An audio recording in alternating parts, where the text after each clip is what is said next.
Pag nagbabakasyon ka nga dito sa Romblon, syempre, hindi maiiwasan talagang bibili ka ng mga souvenirs ng mga marble dito sa shopping. Kaya naman tara na, samahan nyo akong mamili ng mga souvenirs dito sa shopping at ipapadala natin ito mamaya kapag ka natapos na tayong pumili ng mga iba't ibang design ng mga marble dito. So ayun na nga, dahil sobrang late na yung upload ng videos na to kasi last December pa to dahil tinatamad nga ako mag-edit dahil sa sobrang dami din ng gawain ay naku nakatambak na dito sa aking cellphone. Dahil may nag-request na mag-upload ako ng videos ng iba't ibang designs ng mga marbles dito sa ating bayan, dito sa Romblon, ay di pagbigyan natin. Dito nga sa shopping ay may suki na akong tindahan na binibilhan ko ng mga marble products natin. Kaya kapag nakita na niya ako naglalakad dyan sa kalsada, ay alam na niya may benta na siya ngayong araw.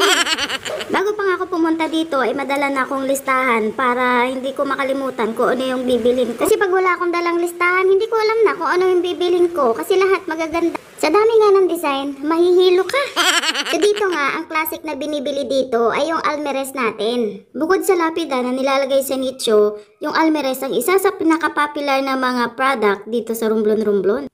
Naalala ko pa nga noon na nagsusupply pa kami ng mga almeres dito sa shopping, ay yung almeres talaga yung kadalasan na kinukuha sa amin ng mga buyers namin. Sa kasamaang palad nga lang, lahat puro utang. Pagka-deliver mo, uuwi kang luhaan. Sobrang tiyaga lang talaga at napaka-diskarte ng mga magulang namin noon. Kaya kapag kami ay nagpasa ng almeres, sigurado, pagka-uwi namin, ang ulam namin, tuyo. Ang dami pang ang listahan namin noon. Yung iba, hindi na nagbayad ng utang. Wala lang, na-share ko lang. Naalala ko lang kasi. Basta kasi New Year, ang pumapasok talaga mga topic, puro mga kautangan. Parang ikaw lang, di ka nagbabayad ng utang. New Year na, huy.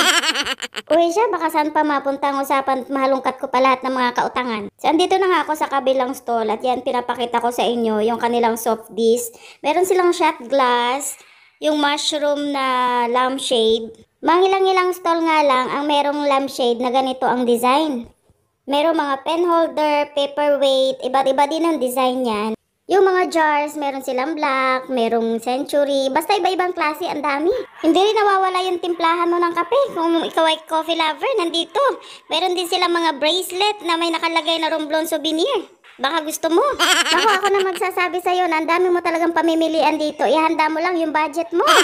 Kung medyo kapos naman sa budget, tanungin mo na lang yung may-ari. Baka sakaling meron silang discount. Pero kadalasan, nagbibigay sila ng discount kapag marami kang bibilhin. So after nga ng pamimili ko, syempre, diretso na tayo dito sa Expressiland. Kung ikaw ay aking followers, malamang alam nyo na kung saan ako nagpapadala ng aking mga kargahin. May nagtanong nga sa akin kung bakit dito daw ako nagpapadala. Syempre, friendly staff, reliable, at mabilis dumating yung mga kargahin ko.